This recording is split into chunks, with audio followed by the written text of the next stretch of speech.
hop you don't stop. Come right in. So welcome to our Bahay. Bet all the kids finna know my story. They look up to me and they all know me. I can let them down, this is my calling. Going all in and a boba, take Xanax with chopsticks. They're go call a senpai, we tell them I really want the money, I'ma reach to the sky. All right. So this is our Bahay. This is the staircase leading up. Along the staircase, we put a little bit of home, our past events, and some of the graphics that we do for our clients. This one is Golden Child's Pegasus. We did the motion art for that. For those who don't know, Bahay Collective is a music studio, but also a creative studio where we do graphic design for artists. So like cover art, motion art, lyric videos, music videos, you name it, we do that. All right, so we're gonna start with Room Z. This is Room Z. This is like a lobby space where some of the artists chill and come before their studio session if they're early and whatnot. This is a little Bahay sign to welcome people coming in. Sometimes we have little meetings here. Work with. That's more of the chilling space or the lobby area. Artists hang out here after the session, before their session. Bahay is always like a welcoming space. We don't want to just like have people come in and out to make the music, but we kind of really want them to feel at home and that we're a team. I think that's it. I'm going to show you guys the studio now. Yo, we're doing this thing for Hip Hop You Don't Stop. How's it going? Jay Schreier in the cut. What's going on? What's up? Pumping at Bahay. What are you guys doing? Just making some bangers. Gotta make some hits. Are you guys like freestyling or something? Give me a word. You got that? Yeah, just say the word. Just go. Top from the bottom of my head to avoid. I'm in the studio war like I'm Troy. They already fucking know about me. I gotta go get it destroyed. Hey, what's up? Okay. Hi, what's that? Big vibes. Where? Bahay. Hey. You know that I had to go shout it out. You already know that we hunting this shit and we counting our money in large amounts. Hey. JT with the beat, he snap. Jay Schreier, you know I rap. Bye. Goodbye for now, that's fact. Fire, that's fire. Alright, so that's a little Bahay studio. We're gonna go back in there later when they're gone so I can show you guys the space a little bit. Alright, peace.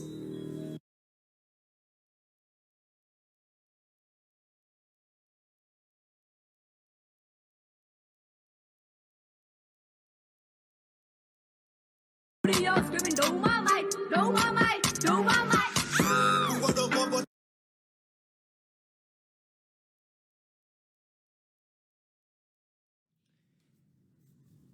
Hello. I'm supposed to go on IG Live. Oh yeah, I'm Lil Waterboy, by the way. I'm taking over Hip Hop You Don't Stop Montreal's IG today. I will add the other attendees for the live. Just give me a sec. I'm trying to figure this out. It's been a while since I've done a live. How do you add somebody? There you go. Hello. What's up? What's up, y'all? Hello, everyone. Nice to meet you guys. Sound effects. We love it. Yes. Today. Okay, let me just turn the volume up. I don't have the speakers plugged into my phone. I should have done that. Okay, cool. Awesome. So I'm Lil Waterboy, by the way, for those who don't know. I'm taking over the Hip Hop You Don't Stop IG today, but I'm gonna just pass the mic over to Mr. V over here. He knows what he's doing, so he'll take over this live. Okay, prepare for a bit of a long story because I've been in the field for a while. You guys can hear me? Yeah. I'm very quiet. Okay. I'm quiet? Yes. I'm gonna have to bring you guys closer. Nice, I came intimate. pretty late, so I didn't set up everything to be optimal. Okay, but at least you heard the air horn, right? Yes. Mm-hmm. Okay, that was the important part. Okay, so I'm DJ Mr. V, and since 2009, I've been host of a radio show on CJLO, Concordia Student Radio, called Beats from the East, which is a feature of urban music from Far East Asian communities worldwide. And you know what? How about you? the Victoria turned Montrealer person who loves poutine. Yes, I'm Huali. Hello, everyone. I am a rapper and vocalist and keyboard player and event coordinator. And I have been very lucky to have been featured on DJ Mr. V's show many times in the last, I don't know, almost decade I've been doing music. So Been a while. thank you. Thank you for the spins. We love to see it. Yes, I featured both of you actually. Yeah. All right. And how about you, Mr. Little Water Boy? So I'm a Little Water music producer, rapper. I also do other stuff like graphic design, entrepreneur. Like, this is our little label in the making. Bahay. That's Nice. just. Okay, so before I'm going to ask you guys a little bit about how you started. I'll tell you guys about myself first. So in 2009, this is way back. Little Water Boy is probably just born, and Wow. yeah. And I had gotten tired of Hollywood whitewashing Asian roles. You guys probably remember that the movie Airbender, and unfortunately CGLO actually helped promote that crap. And society went along with it, with the lack of representation and misrepresentation of Asians, because we just weren't vocal enough about it. And you know how we are. We're taught as kids to, pretend everything's cool, not complain, not to stir the pot too much. So I got sick of it. And I also began to notice Asians around the world emerging and making a push in hip hop and in music, such as like the dance crews in America's Best Dance Crew. Most of the winners had featured Asian dancers as part of the crew. And a lot of the YouTube artists were popping up during its golden age because it was the only place where they could actually give themselves a push in public, and it was effective. And I just figured that we just needed more media dedicated to this community. And a lot of the people that were on YouTube and that you actually saw were already working industry. I found that their roles were often minimal roles, that only granted them minimal visibility, such as being backup dancers, backup musicians, video extras, video props even, or just even producers and directors where they couldn't be seen at all. This is still true today, I find, since we are seeing more Asians in Hollywood television movies, but I find for whatever reason, it's yet to translate to music. And I'm talking about for artists outside of Asia. So that year I began a radio show called Beats from the East, radio show / podcast featuring that type of music, and resources were limited. There weren't many blogs or sites where I could find such artists, so I took whatever I could find. I played the same artists every episode at the beginning. Nice. Major One, I'm talking to you. And so that was the dawn of the podcast. Wait, sorry, I don't know if I'm making myself seem young, but who did you meant? Like, what was the artist that you said? I want to take this down. Major One. Yeah. Major One? How do you write that? Pioneer. Major One. Major One okay. is so seminary for us. Little Okay. Water Boy. You I must have to know check him out. Major One. Then. She's from Toronto. She lives in Singapore now. She was the first Asian to ever win the VMA award or the Much Music Video Award for a rap video. And also, I think the first woman to ever win that prize. Yeah. Okay. That's fun fact important. that she made her debut the same year Jin came out. What was that song called? Split Second Time. Okay. Yeah. Yes. Major One. Yeah, and she's still out there. She's doing lots of music still and advocating for the culture over in Singapore. Absolutely. Okay. So yeah, that's pretty much it. So literally, I was alone in the field when I started, but because of that, I was spoiled with a worldwide audience. I was the go-to for a lot of Asian North American artists who wanted to premiere their tracks and be interviewed. So it was quite amazing. Like, I've interviewed a lot of amazing artists, some of them just emerging, like Dumbfounded, Year of the Ox, Tim Chantarangsu, Major One, Huali, Little Water Boy, the Far East Movement, and of course Aquafina, who is just starting her career. And Yes, you'll have to tell your Aquafina story in this hour. I will. You know, why don't I do it now?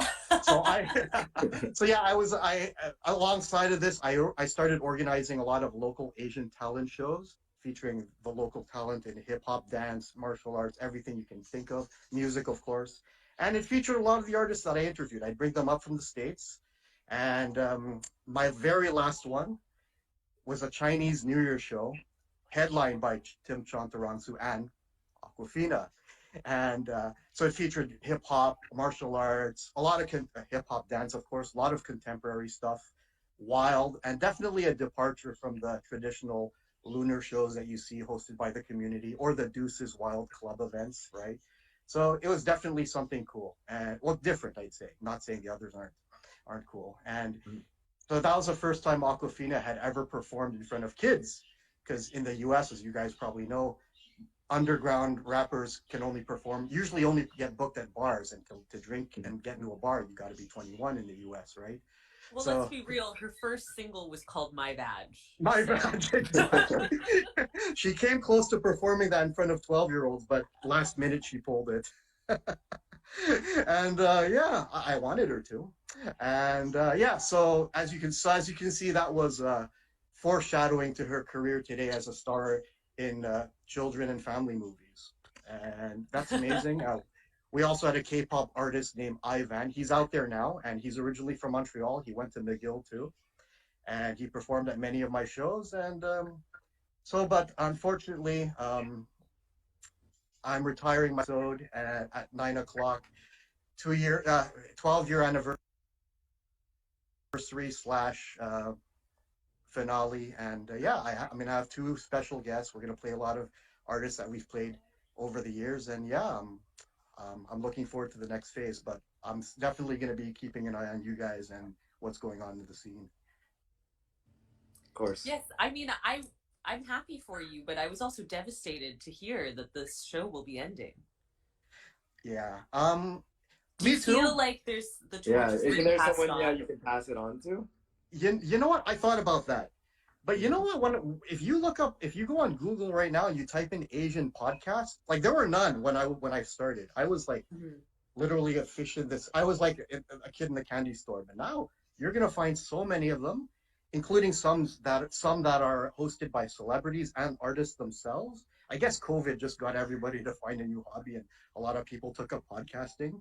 And a lot of these kids, they're so much better and more entertaining than I am. They're not shy to be in front of the camera, so the podcast doubles as a podcast and a YouTube video, so they're making money off of it. Ken Jeong has a podcast. Dumbfounded has a podcast. List goes on. Andrew Yang has a podcast. You know, list goes on. So I think I'm not really needed. There are a lot of people who are doing a better job at it than I am, and I think the field is in good hands. Yeah.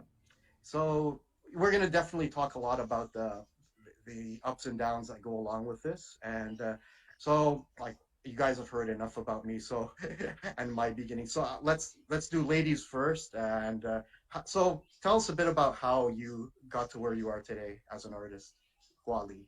Wow. Very big question. I'll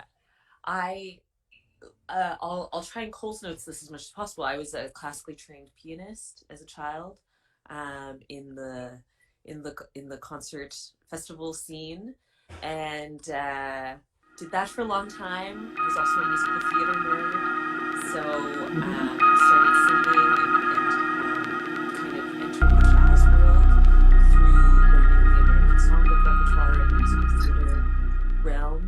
I had a brief stint as a child actor, which I quickly left behind me. And then, I eventually moved to Montreal to pursue jazz studies at Concordia University. So at that time, I had already been listening to hip hop for a long time, and I really wanted to learn to be a jazz singer because I thought that was the way to become the hook girl in rap songs. Like I wanted to be Ashanti. I wanted to be Mariah Carey. Like that was my only ambition in 4 years of jazz school. And so I thought I was going to come out and be this amazing session musician, and that every rapper in the world was just going to suddenly call me for their hook, which wasn't even like what rap music sounded like at that time anymore. Like no one had girls on hooks for like a hot minute there. So yeah, I don't know. I came out of school feeling like, wow, this life plan has not turned out the way that I had thought. And when I was in school, I happened to be in an a cappella group called Voclectic for a while. There's still some great videos of us if you want to dig deep for some 18-year-old Huali. But yeah, that was a very exciting experience for me. It was we exclusively did a cappella versions of 90s hip hop and R&B. And all I wanted to do was sing the Erykah Badu solos. Like I would beg the director all the time, like, why are you giving these Erykah Badu solos to other people? Like this is what I'm made for. And he kept giving me the rap verses. Like he was like, no, you have to be the rapper. And I was like, no, I'm the Erykah Badu. Like you've totally misunderstood my role here. I'm not a rapper. I don't rap. But he knew I was a poet. So I had like already been a published poet at that time. So he thrust that role upon me. And that was kind of like, those were my first times rapping in public. So when I finished school, I released this very nerdy collection of neo soul originals under the name Peggy Hogan, which also got me nowhere. And so I started writing these full rap songs with verses and the hook that I started sending to other artists in the city, being like, listen to these hooks. You want these hooks on your songs. And they would always be like, these are great songs. You should just release this. Absolutely. You know, with you on the verses. I don't know, like what am I supposed to do with this? You've given me a fully produced song. So that's kind of how Wally started. Like it was, I didn't mean to be a rapper. I avoided it at all costs. And then one day I was thrust into this role, and here I am today, Queen of Chinatown, a full-fledged rapper. Wow. And you're singing your own hooks too. And I sing my own hooks. There you go. Little water boy. Yes. My origin story. I wish there were like more key moments, but it's like, I kind of like just found my way through random things that happened. But like, I guess I started off as a producer. That's kind of like my entry into music. Actually, I've been creative my whole life. I played instruments, did painting and stuff like that. My parents are very much Tiger parents. So those things were really just extracurriculars for my resume for when I went to med school and whatnot. So that never happened. That didn't pan out the way they thought it was. But yeah, so like I've always been creative, but like my parents didn't really push me that much in that sense. They kind of like made me not do that stuff. One day in college, I was introduced to beat making more seriously because I forgot how it happened, to be honest, because I was already making beats, but there was a few opportunities that really changed my mind. I guess being invited to studios and stuff like that. It was my first studio experiences. Really got me to think like, I like creative shit way more than I like university life. So I just said, fuck it. I dropped out of school like maybe like the year after. Didn't tell my parents. I told them I graduated. Huh. Funny. But I went to Toronto. I had a lot of beat making opportunities for big artists. Mental health was a big thing back then because I'm this kid that never really lived by myself. Grew up in like an academic family, and I had no support whatsoever. I just ran over there by myself. And like, I didn't really succeed in terms of production. In that sense, I was like missing studio sessions, not handing in my beats and whatnot. So yeah, that took a turn a certain way. But it was still a learning experience. And through that experience, I saw how many other Asian producers there were, but how little Asian rappers there were. And that kind of like got my mind to think like, I've always been a problem solver, and there's like this void to fill. Like, I really want to be that change I seek. So I started like hopping on my own beats, and a couple years, 2-3. Uh-oh. Are you cutting out? More, so I started Bahay, and one thing led to another, and like a lot of doors started opening, and it's just about navigating which doors I want to go through and which ones I want to close, and that's how I got here. Wow, great story, guys, for both of you. Yeah, great story. Probably is he cutting in and out? There was On a your end? slight cutout. Yes. Oh, I'm Yeah. sorry. But we got Well, we got most of it. Yeah. Okay. like 96%. Awesome. Exactly. Hopefully Alright, so that we are 4% was not the most heartrending part of the story. Yeah. It's all cool. Hopefully it's good Alright, enough. so I we are think going to it's take. interesting that neither of us meant to be rappers. Yeah. Exactly. Well, I was never a rapper, but Yeah. that's a different story. And to each their own role. And all right, so we are going to accept. We are going to be taking questions from the listeners. So just whatever comes to your mind, just pop it in the chat. I'm going to check every few minutes for your questions. All right. So cool. Everybody understand that? We're going to take questions. If you want to ask in French, en français, we could do that too. All right. Okay. So just now okay, obviously that we're here for a reason, guys, and we're going to talk about a bit about the culture. So I'm going to be very blunt. Okay. I'm not speaking on behalf of these other two. Okay. You know, we'll take one right now. What's your favorite kind of juice, you guys? Let's go with Huali. I don't know why this is so difficult. I like mango juice. Yes. Mango. Good choice. Good choice. A little water boy, other than water. I'm kidding. I'm kidding. I actually don't drink water, which is pretty ironic. Like, it's so bad. Like, this is like the worst thing to What? do. Like, drink water, guys. What But I don't drink promotion? water. But so growing up, I was a fun fact. I'm allergic to dairy. Like, not lactose intolerant. Like, I would die if I drank a cup of milk. So instead of drinking milk growing up, I just drank orange juice. And like, I'm all borderline addicted to orange juice. I drink like, well, it depends. When I have a gallon at home, I just drink like 2-3 cups a day. Like, it's like water for me. It's my Also water. a great juice. Yes. Yeah, so I love orange juice just as much as you do. But if you want to ask me my favorite, it's the one that we unfortunately can't get here for whatever reason. That's sugarcane juice. Yeah, when I go down south, I pig out on that. Straight to the source.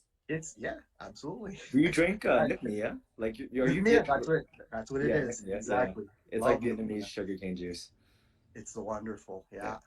So I'm gonna be blunt. I'm not speaking on behalf of my two co-panelists here, but like I'm from a very traditional Asian Vietnamese family, and honestly, guys, I'm considered to be like in terms of the traditional Vietnamese conservative run-of-the-mill family, I'm the box office flop. Okay, I'm not pro-colonizer.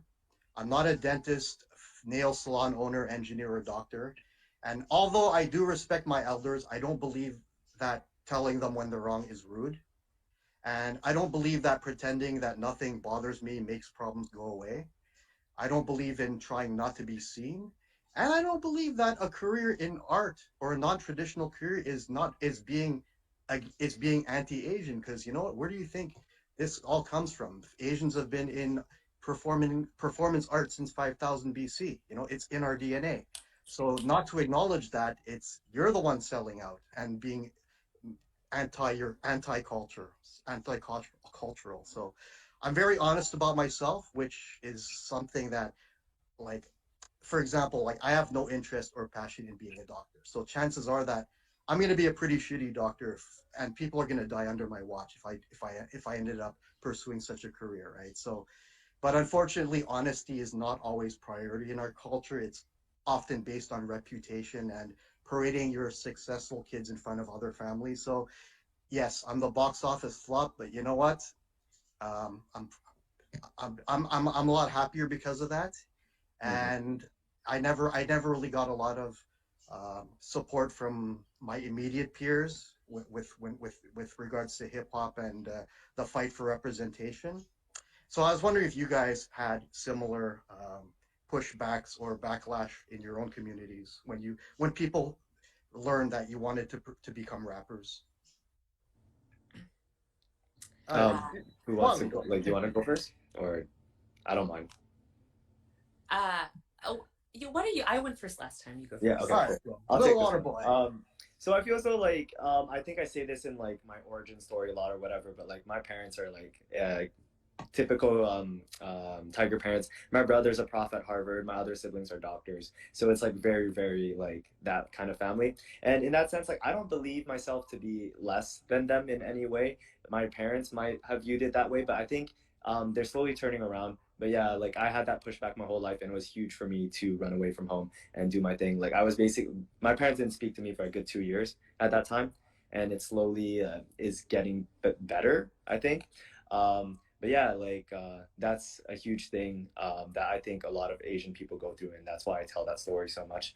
Another thing that I feel as though is a little bit less talked about that I would want to bring up is that sometimes your biggest haters are your community, but your haters are also the easiest people to turn to fans. It's oftentimes when they have an immediate negative reaction to something, it's because it hits them really, really like deep somewhere where they didn't even know they had negative feelings about. And sometimes if you inspire them to change those perceptions, they become your biggest fans. And I've had so many of those stories when I told people I wanted to be a rapper, or when people find out about my music. A lot of times it's meant negatively at first, but they turn into fans. So I think that's a positive note.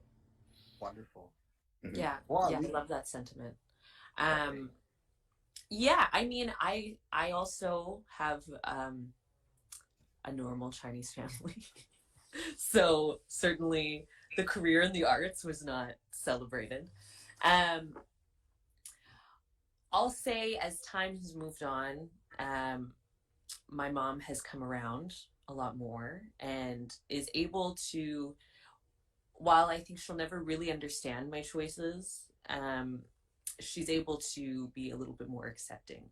But there's moments. So for instance, very recently, my song Electronic Girl was #1 on CBC Radio 3 for about a month. And that was extremely exciting for me. It was my first #1 radio tracking hit. And it's in Mandarin. Amazing. Wow. So I called my mom and I was like, this really cool thing happened. And what often happens in these conversations is I realize that she has so little media literacy that the gravity of these things is like totally lost on her. So she was like, well, what does that mean? So like people want to hear your song? And I'm like, it's so much more than that. Like, how do I explain to you how like radio tracking works and like charts and all of these things and like the cultural institution of the CBC, and like suddenly it's like a huge conversation. So I'm trying to like explain it to her, and I'm like, yeah, this is really good for me. And then we got off that call, and then a few days later I talked to her again on the phone, and it was like she'd completely forgotten that conversation, and she was like, you still want to do shows and DJ, you stay up so late. It's bad for your skin. It's going to make you old. Aren't you worried? How will you, your salary, it's unstable, it's not predictable. Do you want a job with benefits? You should, why didn't you go to law school?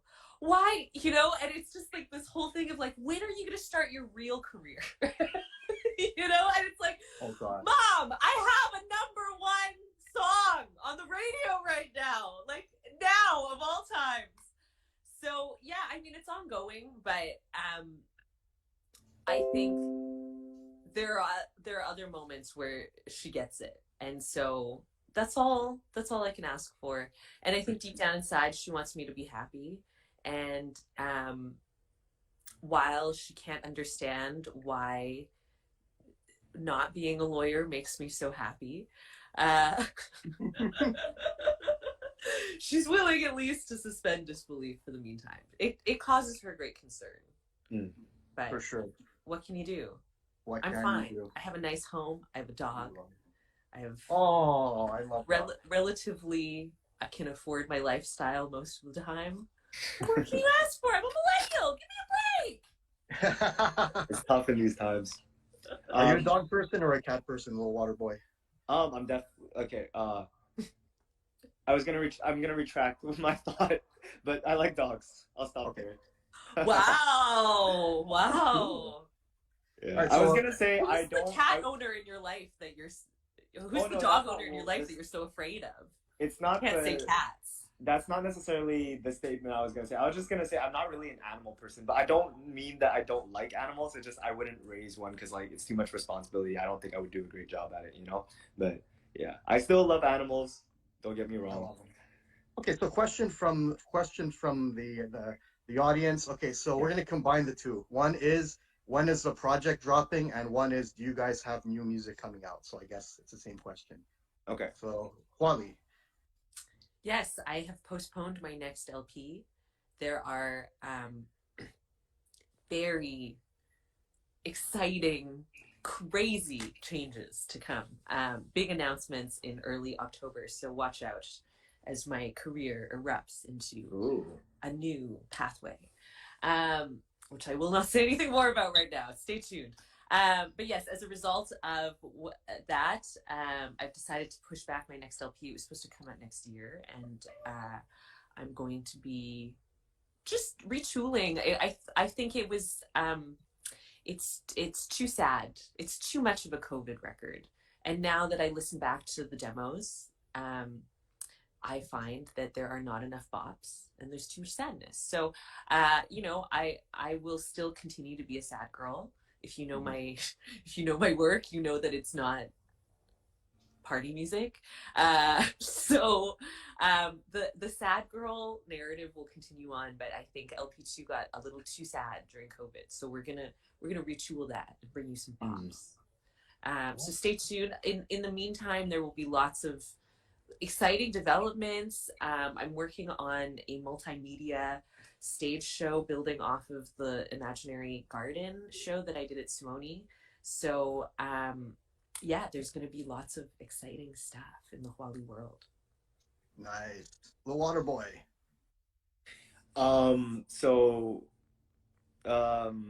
My project is like basically I can't give a date on it because I'm negotiating potential distribution deals. I'll see how that goes and if it's like, you know, the route I want to go. So the project that person was referring to is not sure when it's going to come out, but I definitely have a lot of songs to spread out until the time it comes out. So expect something from me in October, November, like really I have singles out for a while, so no stress. In October, we're gonna start dropping music again, and also some radio play. Also, yes. So check out. Stay tuned for that. Excellent, excellent. Can't wait, guys. And somebody else is asking a question. And who are your dream collabs? How about Little Water Boy? Who are your dream collabs? Oh, number Let's take one. two. Yeah. There's this like line by Chance the Rapper. Chance the Rapper is the introduction, but it's not the artist. He has this line: "I met Kanye West. I'm never going to fail." I have that same energy. Like I need Kanye West is someone I feel as though when you meet him, really changes your perspective on life. And my goal is to definitely have a project with him. But for me, like even like having him featured on my song wouldn't mean as much to me as being able to do production or being featured on his album. I think would be a lot more significant. Yeah. Yes. So that's Kanye. Yes. And Huali. Wow. I mean, there's the two that I can think of. I mean, Erykah Badu would be a very incredibly meaningful artist to work with. Yeah. For sure. And Tyler the Creator. I just feel like me and Tyler the Creator, man, we would make such fucking awesome weird music. Like I agree. I feel like there's such a simpatico there, and if only he knew about me, wow, it would happen. So if any of you listening, you age people on the live right now, have any way to contact him and let him know, someone pull him into the meeting. I think it'll work. I think it'll work real well. I think so too. Excellent. And I'll just ask a random one. What's your go-to karaoke song, Huali? Mariah Carey's "We Belong Together." Oh, beautiful. Yes. Little Water Boy. I hate karaoke. It makes me really shy. But I don't know, like What? You're a rapper.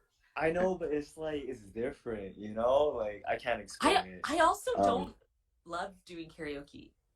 Yeah. It's I like it's very un-Asian of us.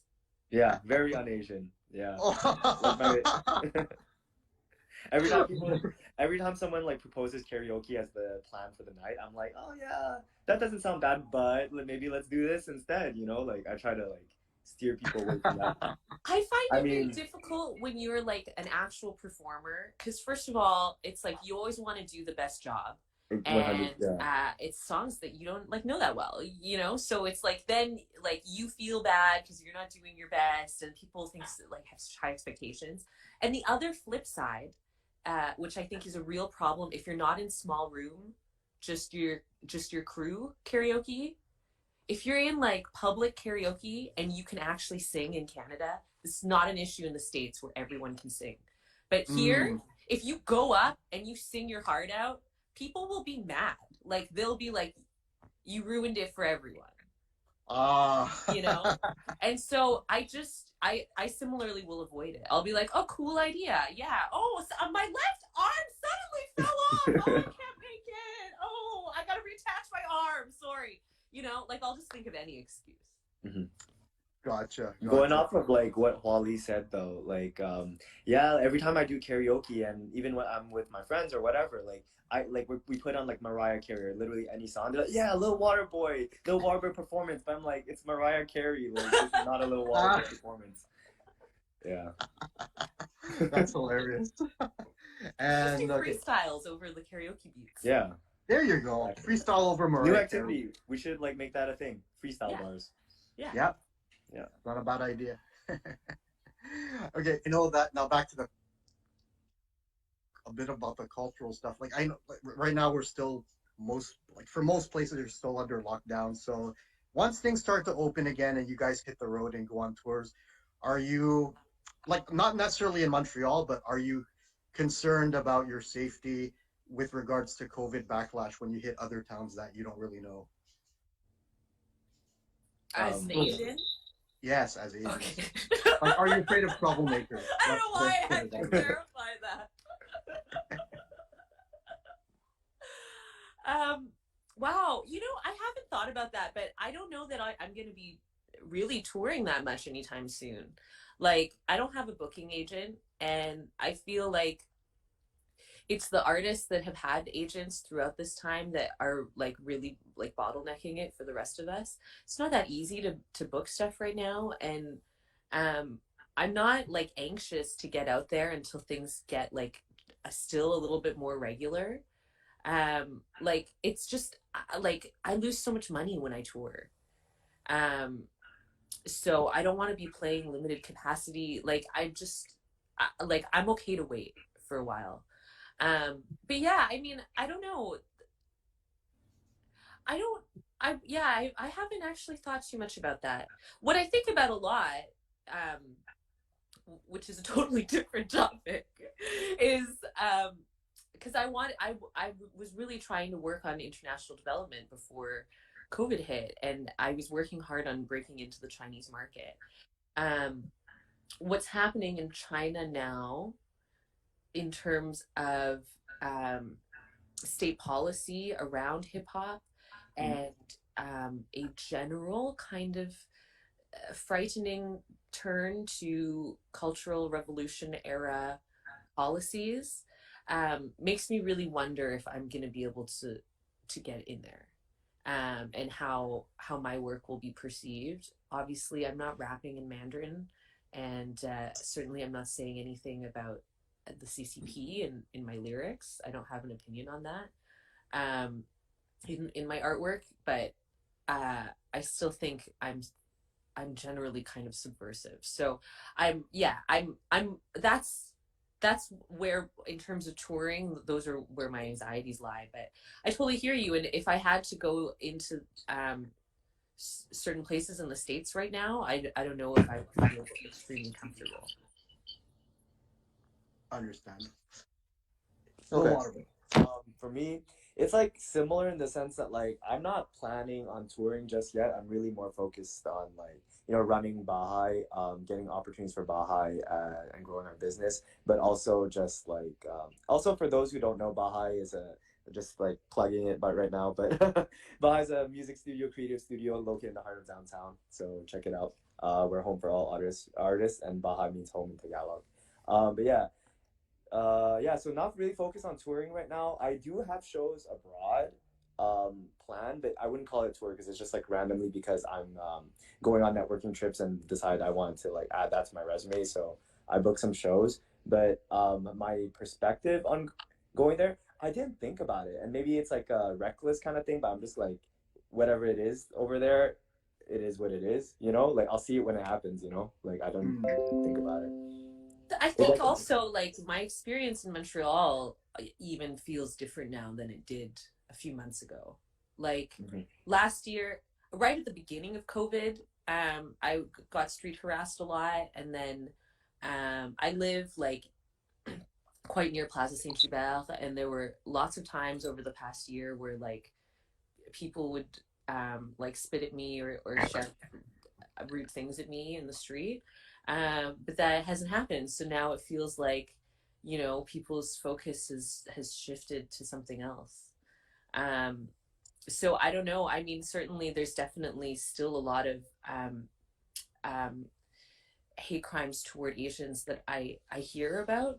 But they're not happening on such a localized level. So I think there's also, you know, like the blinders of the present moment. For sure. And okay, we got another question here. Mandotology asks, who inspires you the most? Little Water Boy. I mean, from my earlier answer, Dream Collab, you could figure it out. So like, there's definitely Kanye West, but I'll pick someone else to switch it up a little. But I guess when it comes to like writing and how like writing, marketing, and just like how they conduct themselves, The Weeknd and Frank Ocean are definitely super dope artists. Like I don't know, it's like the little things, you know, like for me, Frank Ocean, it's about how I guess it's so intimate. It's like he gives you little anecdotes and just like sprinkles, like, you know, he just has anecdotes like Salt Bay, like when he pours all that salt, but he just pours like metaphorical anecdotes, and like you kind of like just really connect with those 3-4 words sometimes. And like I think that's so dope. And like for The Weeknd, just like, yeah, his marketing, every album there's like a whole different concept, and like he just nails the concept, and he like it's like almost method acting, like he becomes his new concept every time. And I don't know, I appreciate that dedication. Yeah. Wally. Yeah, I mean, I definitely get a lot of inspiration from like a huge variety of musicians. Like I would say almost pointless for me to like even start listing.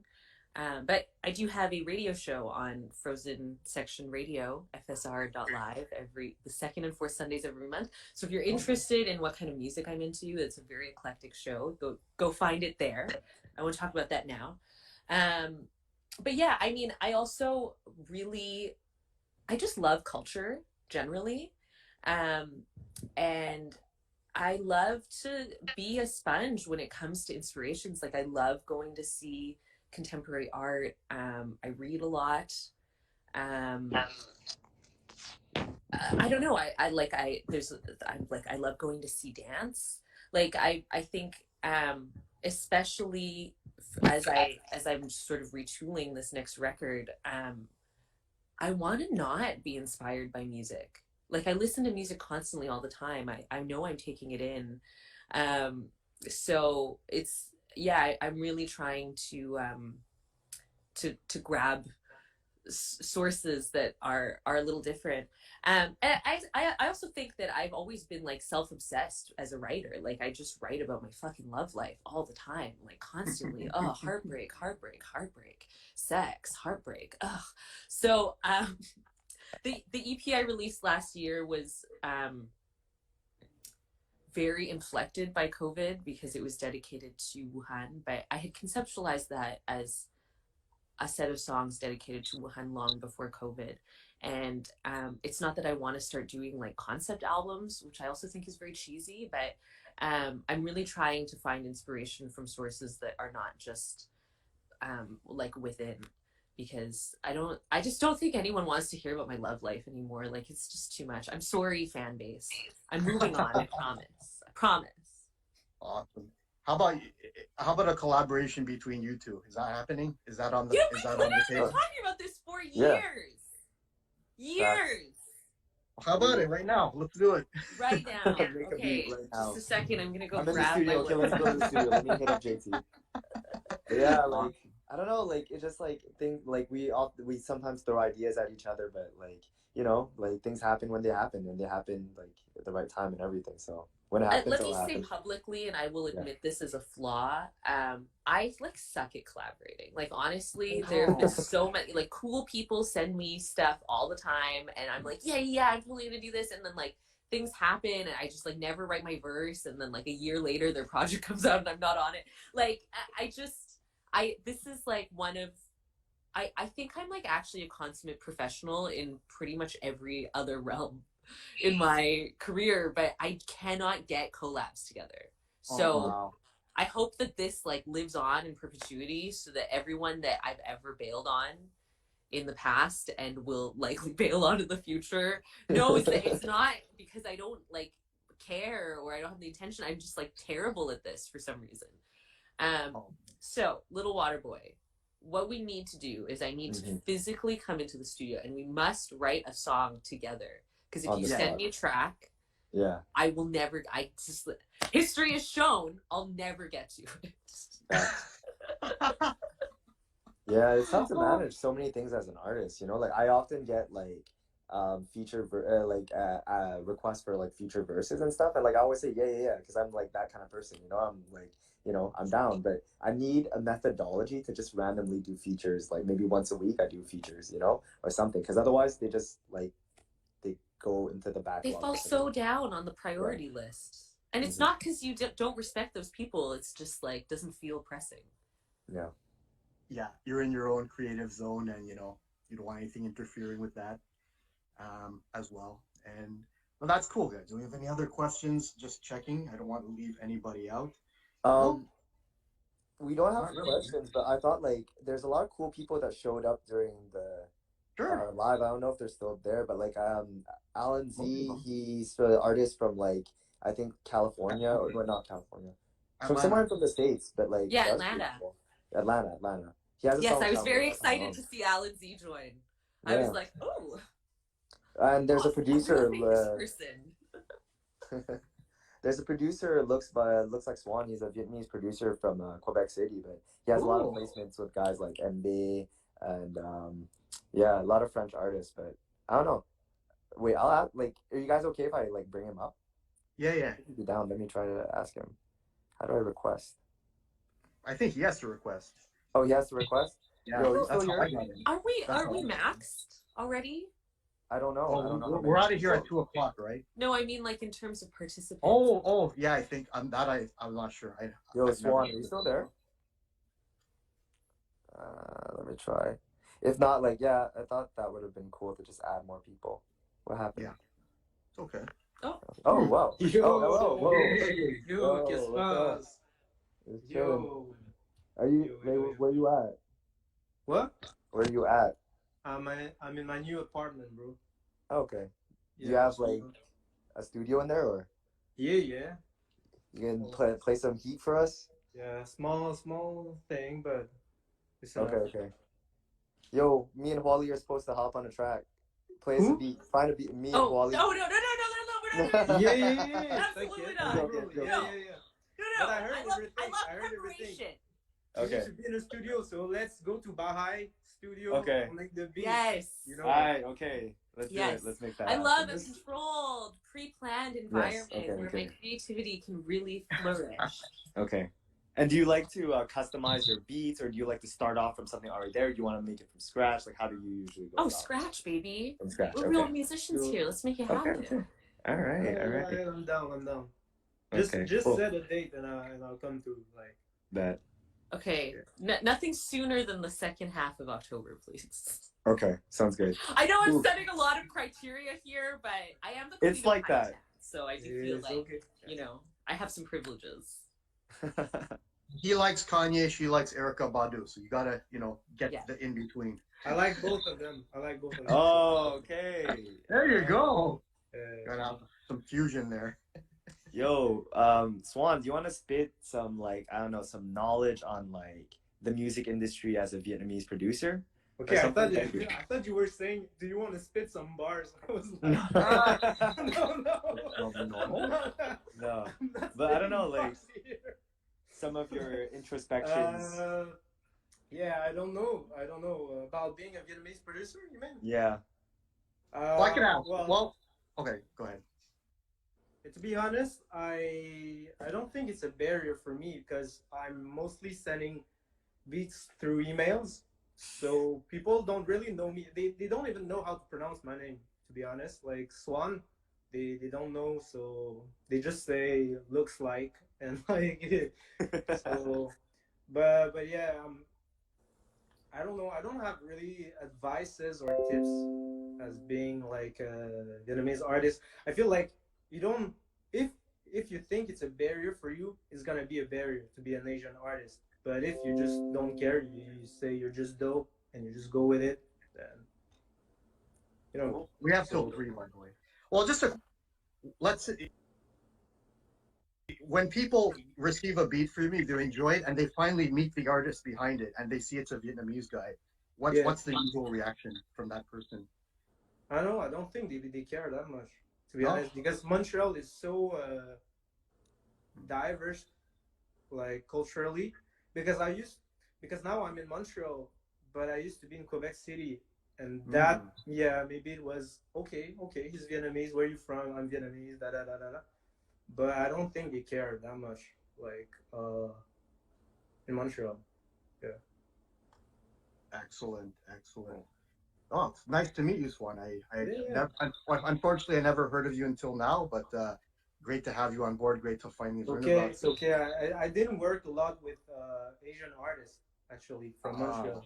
I'm looking into working with more Asian artists, actually. So these will be your guinea pigs, right?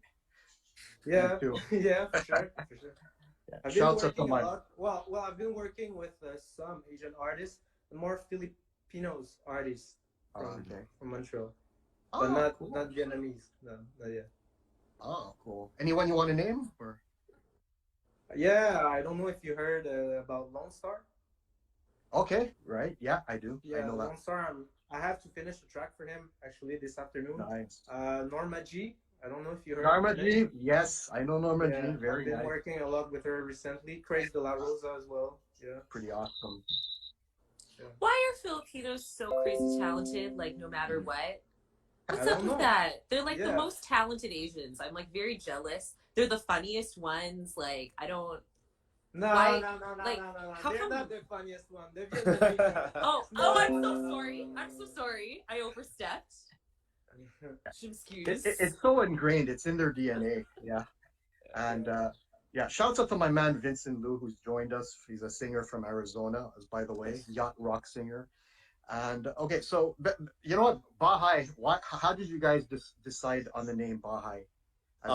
It's funny because like all the artists that he mentioned, we all booked them. We booked them all for Bahay at different events. But Bahay started off as the first event we ever had was a fundraiser for typhoon relief in the Philippines, and it was in conjunction with Manaba and Mufasa. Well, the first event we had, but we back then was just me and another person who was part of both Mufasa and Manaba. And Manaba is the North American Asians Club at McGill, and Mufasa is the Filipino club at McGill. And yeah, we were raising money for typhoon relief in the Philippines. So we called the event Bahay because we're sending money back home. And the event was really successful. So we decided we wanted to keep doing these, and we just kept the name Bahay since. And we grew our organization. Originally, it was a lot.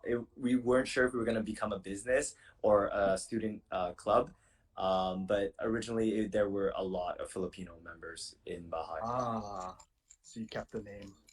Pretty cool. Yeah. Okay, so because it's an all Asian panel here, I'm obliged to ask. Okay, don't take it as a stereotype, but I'm guessing you guys have all seen Shang-Chi and the Legend of the Ten Rings by now. Yes, sir. Yeah. While he's hiding. No. Okay, listen. It's not that I'm not interested. Obviously, I want to see this movie, but I am Symposium Director of Pop Montreal Festival, and it starts next Wednesday. And frankly, it's very. I think you know what. I'm gonna go out and say that Pop Montreal is being anti-Asian via it existing at this time, so I don't have time to go see this movie. Okay. No, I just listen. I'm gonna do it. Obviously, I want to do it. Okay. All right. Well, without giving her any spoilers, like, what did you guys think of it? Swan, how about you? Tony Leung's a goat. That's all I'm gonna say. He's a goat. Yes. And For sure. I think it was his first Hollywood movie, right? Right. really, I just feel like I've seen Never, him around. he always refused to play in a Hollywood movie before that one. So it's really a legendary thing, you know. So yeah. Monumental. Yeah. I just thought it was so cool. Like, you know, obviously I'm gonna be cheesy, but the representation was so cool. You know, it was just like I've seen these movies, like I've seen like, you know, Chinese martial arts movies, and like some of the action scenes and the choreography that they do blows anything in Hollywood out of the water. And just seeing that in Hollywood with my Asian American story is like, you know, like Asian American, Asian Canadian. Sorry, I'm not American, but like it was huge for me. Like the first punch he throws, like I just didn't expect it. Came out of nowhere, and it was just like, wow. I felt the punch, and it was like, okay. Well, now she knows there's a punch coming. Oh, I mean, I think that I know what that's about. I've seen the trailers. Yeah. For real, it was Context. Imagine I super. go in thinking there's absolutely no violence. Like, That's right. fighting. Well, there is something called the art of fighting with 10 rings? I thought he was a jeweler. Yeah, I thought it was a jeweler. Yeah.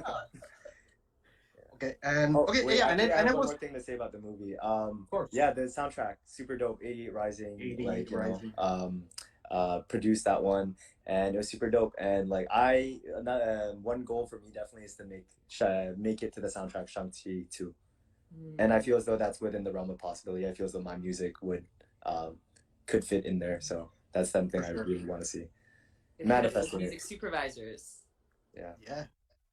No, absolutely right. And it's I liked it even more because yes, the representation, but it was Asians from all over. It's an Asian American project featuring Asian actors from different Asian countries like Singapore, Malaysia, China, even like Tony Leung, and of course it's headlined by an Asian Canadian, right? Yeah. So it was just awesome. To me, it was more impactful than Crazy Rich Asians. And so do you guys think that with a movie like this, like we're finally there and we're going to be in the music scene, like it's going to translate into Asians in the music scene soon? Or like how do you guys feel where we are now with regards to where that movie's put us? Like you mentioned the 88 Rising, Anderson .Paak on the soundtrack. Like we never seen that before. So is this the door opener? Can I go first? Of course. What was I gonna say? Yeah, I think like movies like this and Crazy Rich Asians, like I know like you said that you find this one more bigger, I guess, but I think both of them are monumental for Asian Americans, Asian Canadians, or whatnot. I feel as though they put us on a platform where we can be seen, but musically, it's not music, right? So what we need is an Asian artist to really do something musically extraordinary to like put all Asians on the map. And I think now there's the chance for that, but like we got to see that happen, you know. The next move is seeing that. Yes. Yeah. Okay, sorry. Go ahead. Oh, sorry, go ahead. Yeah, go ahead. Ladies first, like. Yeah. Let's go. Thank you. It's very interesting because it's not often that we get strong crossover from the film industry into the music industry. They're very separate machines somehow.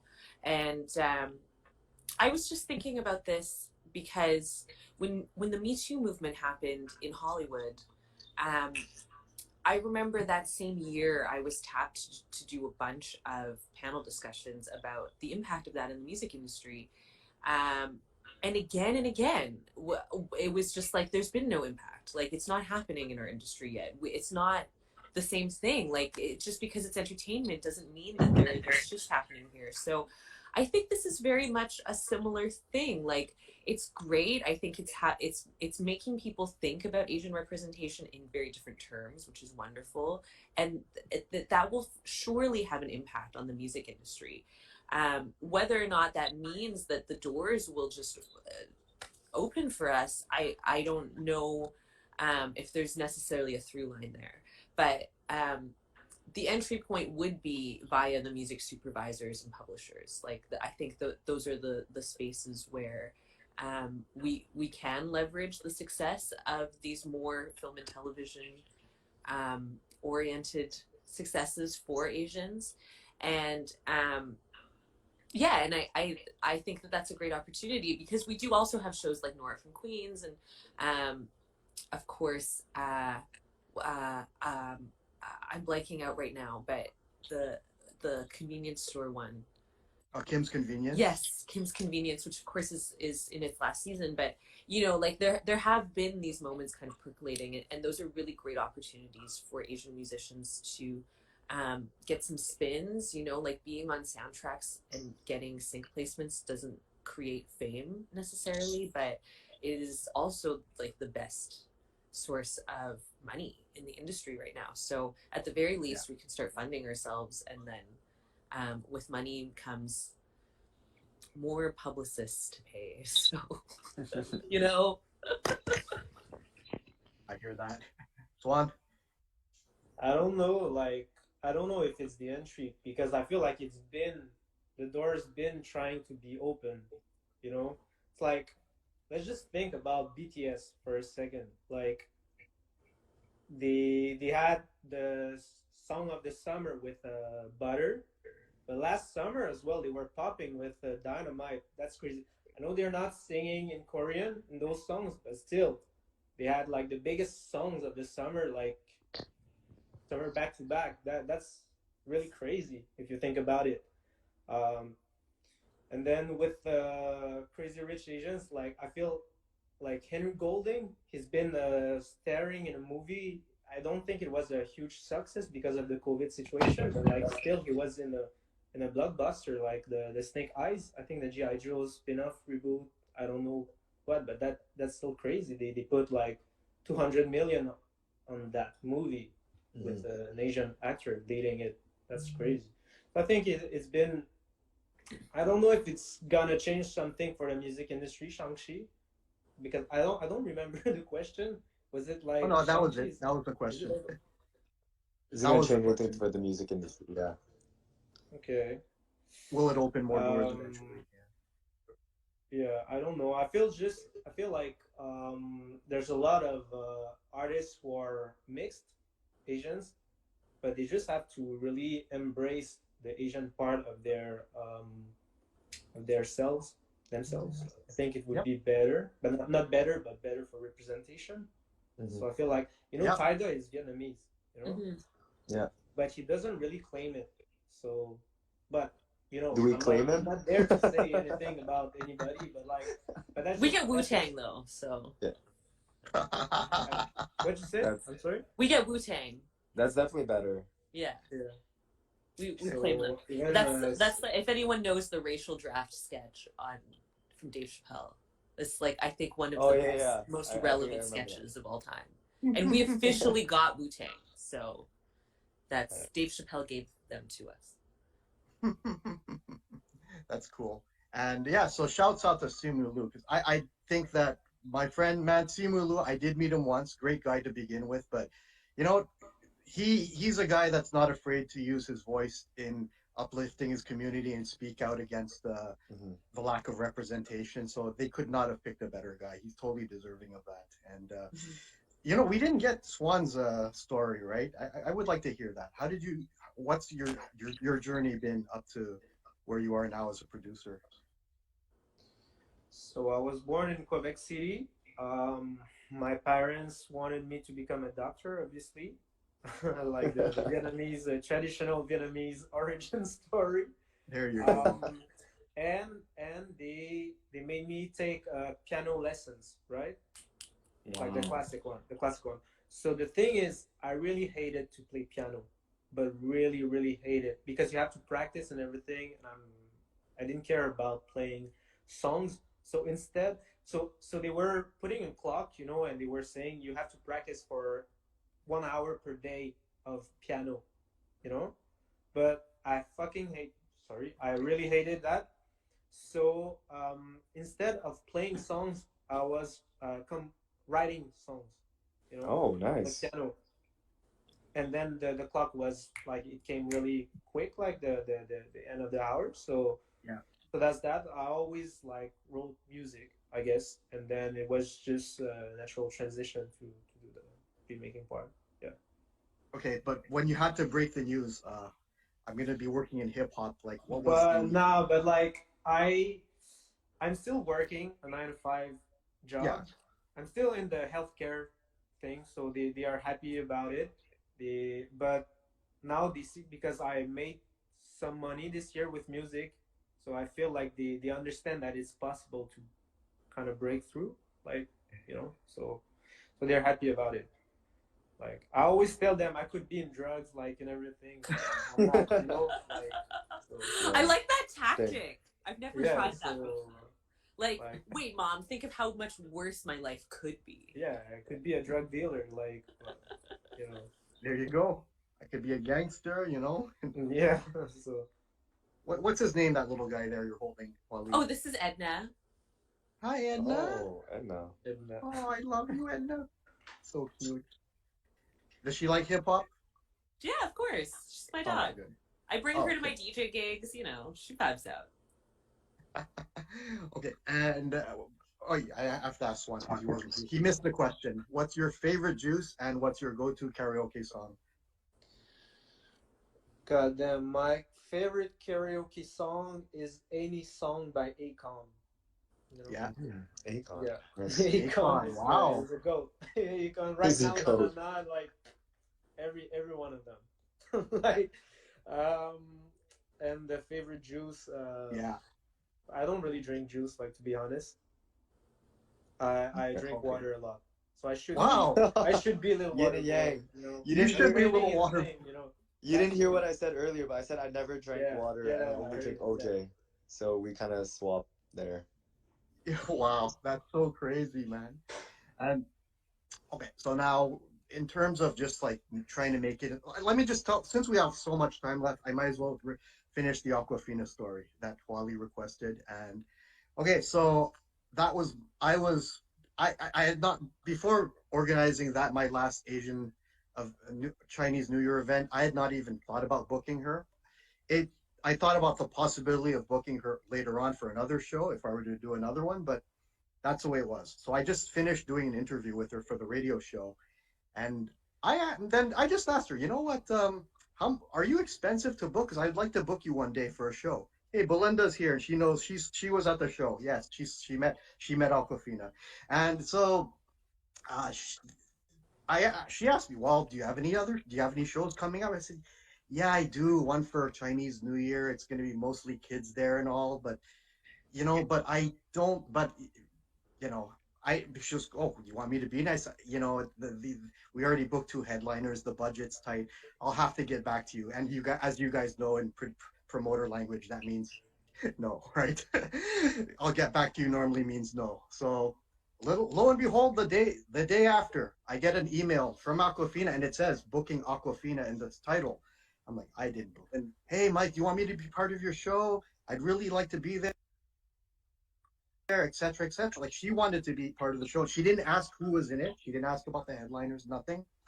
I said, well, yeah, but I just explained. Then I explained to her because of the headliners, booking the venue, etc. We don't have much money, but look, if you want to come here, I'll personally cover your airplane ticket and hotel. And she says, you know what? I'm gonna drive up here there myself. Just cover whatever you're gonna pay for the plane. Just give me that. I'll be happy. And Wow. that's that's somebody who really wanted it. And Wow. yeah, she got to meet Tim Chantarangsu, and who was at the time one of the big names on MTV's Wild and Out. And yeah, he was making his rounds on MTV, and he ended up getting her some appearances there too. I'm not sure if that's what led to her becoming a Hollywood star, but it definitely helped. And more people got to know her. So that, yeah, so she had to do that, and yeah, she really knew what it took to be known and to get exposure, and she went for it. So like in this day and age, like you guys know as much as I do, the music scene, not just for Asians, but for everybody, it's super crowded. There's just so much stuff out there, and it's so easy to get lost in it. What does it take other than a chance meeting with Jay-Z? What does it take right now to actually go out there and get known?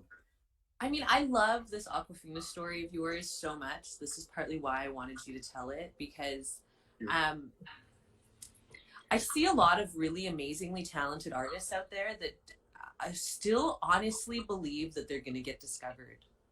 And it like makes me sad. I don't know how many times I can tell people that that's not how it works. And like, you know, like no one's going to come looking for you anymore. We're already with streaming platforms competing with all music that has ever existed. So it's just like the whole paradigm is different now. And you have to be tenacious. Like, don't be shy. The worst that can happen is someone won't answer your email. Like, I wouldn't have anything that I have in my career right now. Like, I wouldn't be backed by a label. I wouldn't have management if I wasn't just hitting people up all the time. And honestly, my music's always been great. I'm talented as fuck. I'm a great performer. I've always been this way. But nothing, literally nothing happened in my career until I had the confidence to just start cold calling people, hitting people up, sending the follow-up, hearing, I'll get back to you, and emailing the next day. You know, like that's you need that commitment. You have to hustle for yourself. Even if you have a team as an artist, you have to hustle for yourself. And I don't love that, but I think that that's 100% the only way. That's so true, because like especially with the COVID situation, like when 2021 started, I told myself with my best friend, who's also a producer, I said, we're going to be sending emails with beats to rappers every single day. And then we're going to check after a month. And then like 10 days into the new year, we already got like the biggest placement we had at the time. So yeah, it's just like you have to go get it for you, because nobody's going to give it to you. Like Absolutely. I concur with the sentiment, like 100%. You gotta go chase it. You gotta want it. Like no matter how big your team is or how many people and how passionate they are, you gotta want it more than all of them.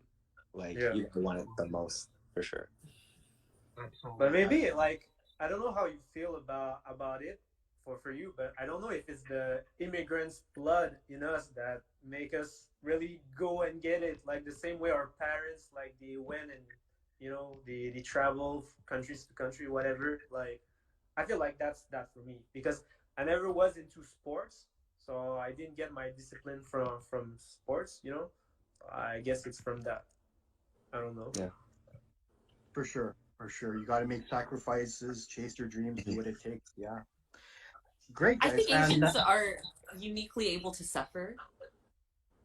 You know, like we're really good at it.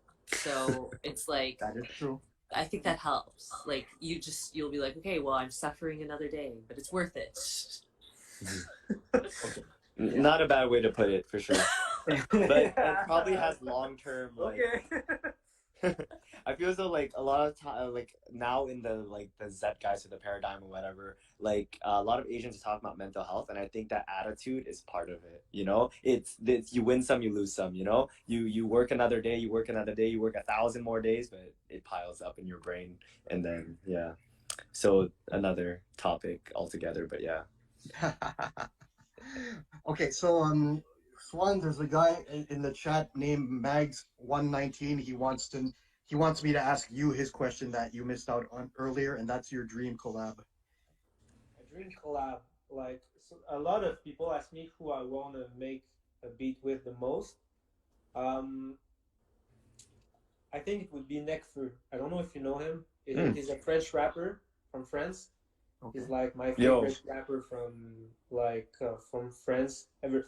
Like I learned about him. I discovered him in high school, third year of high school, and ever since then, he still amazed me like with his pen game, you know. So I would be him, I think. Yo, Swan, I don't know if this is like the universe speaking, but like maybe that's why you're here today. I know someone who knows Nekfur, so I can hit them up. Bro. I didn't know you liked them. I don't like. For me, when this person told me about Nekfur, I was like, "Who's that?" Then I had to like search them up. You know. I think Max had another question that she wanted to throw Yes. out at us. Actually, I saw that one too. Which was about does the AAPI community would the AAPI community benefit from something like Afropunk for us, like AAPI? Oh, I didn't see that one. Okay. Can I ask a question? Because I can't search. I don't know if you guys saw, but at some point my camera turned off because like, I was trying to go on Google, but I couldn't do it while being on live. But yeah, is Afropunk like Afro but punk music, or Afropunk as in like steampunk, cyberpunk, where everything is Afro? Afropunk is, I think, as in like the festival in Brooklyn, and like it's like a festival that centers like Black creativity and has kind of become like a much larger thing now. Like they do events everywhere, but it's like this big flagship thing. So yeah, I mean, yes, of course, I think the AAPI community would benefit from something like this. It's really powerful when we can come together, and I think much more so than it seems to be in Black culture. We are so much more fragmented. And I think that has to do with just how different each community's experiences. Like we don't have like the unifying narrative of chattel slavery. Which is not to say that we weren't affected by chattel slavery in our communities, but that's the thing, is that there's such a huge disparate array of different kinds of traumas, and then also like us inflicting traumas on each other. You know, like it's just, we're not like a good cohesive group. I think we're becoming more and more, especially over these last couple years, better at being in solidarity with each other. But I think Asian American as an identity has always felt very clumsy. And like, who's actually Asian? Like, you know, is it only East Asians? Is it South Asians? What about people from the Middle East? You know, like, are people from Azerbaijan Asian? You know, like, it gets to be so convoluted. So yeah, I mean, I wish there were a lot more spaces for us to discover our solidarity and to find inter-ethnic ties amongst each other, and learn each other's histories and stories. Like, I think there's just such an incredible amount of diversity in terms of like what everybody's intergenerational trauma looks like. And we're also concerned with our own thing. Like, I can talk to you for hours about the Cultural Revolution and what happened. But then if you ask me, like, I don't know, I just learned about Cambodia recently, like some of the history of Cambodia, and I was like, oh my God, you know? So I think I would love for there to be more spaces for us to have dialogue amongst each other, and create like a lot more compassion and understanding in terms of where we all come from. I don't think we're as different as we think we are. For sure, for sure. You wanted to say something? In that sense, like, yeah, 100% we benefit from it. It's like how to make it happen and how to represent people properly, like Wally was saying, is going to be a big issue. Like, when I started like Bahay started off as concerts. If you were looking into like Asian specific concerts, that's basically what we were doing back then. COVID kind of like put a halt on that, but like, yeah, definitely check us out, and like doing a festival is definitely one of our goals one day, to make something like that. Bahay festival is definitely something we would do one day.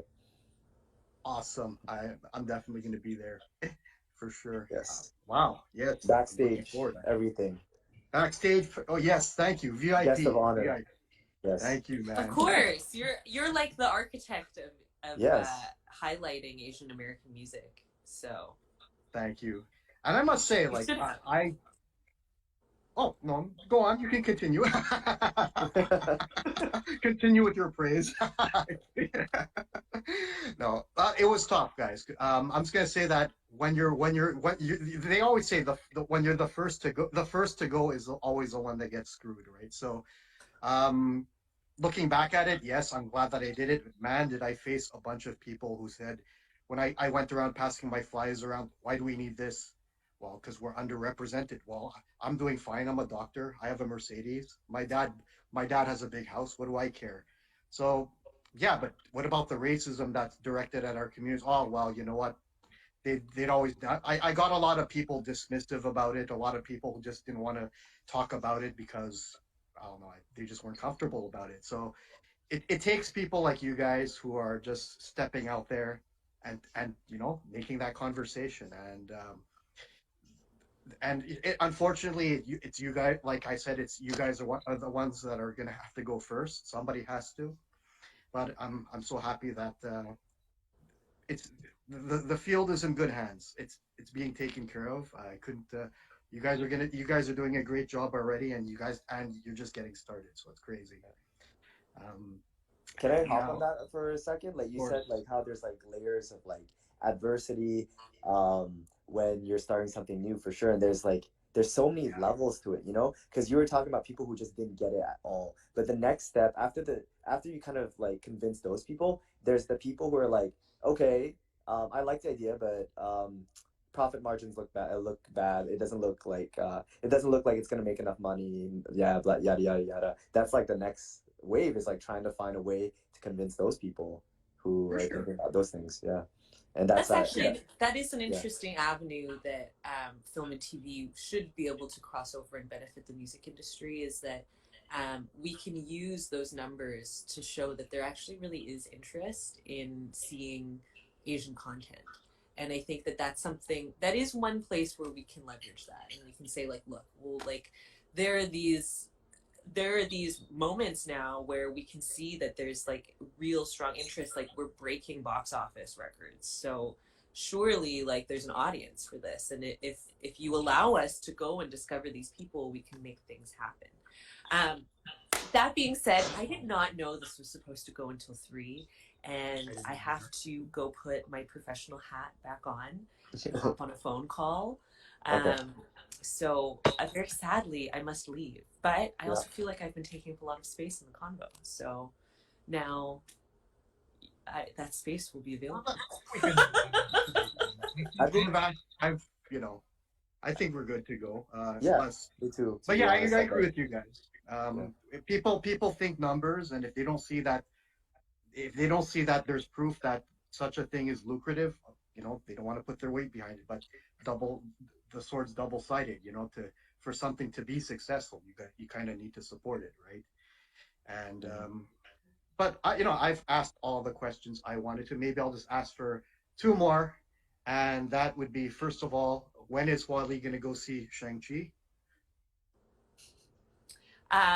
Well, Hub Montreal Festival ends on September 26th. Check it out. I've done lots of fabulous symposium programming through the day, and you will find me there every day from early morning until late at night. There's like a physical and as spot. soon as that's over, I will go see Shang-Chi. Yeah. You had a good question. Go ahead.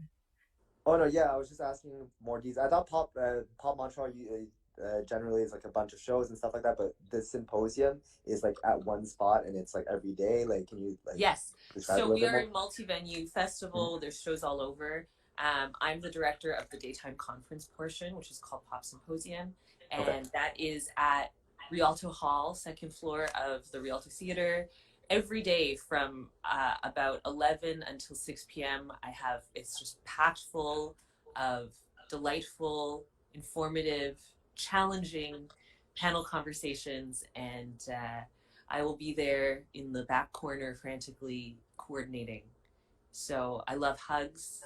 I love it when people blow me kisses from across the room. If you want to bring me a coffee, I'm down for all of that. Awesome. Well, my very last question for all of you guys, and we'll start with Lil Waterboy this time. What is the quickest way to your heart? My heart is This is cold, for- man. this is for- I don't know. I don't have an answer for that one.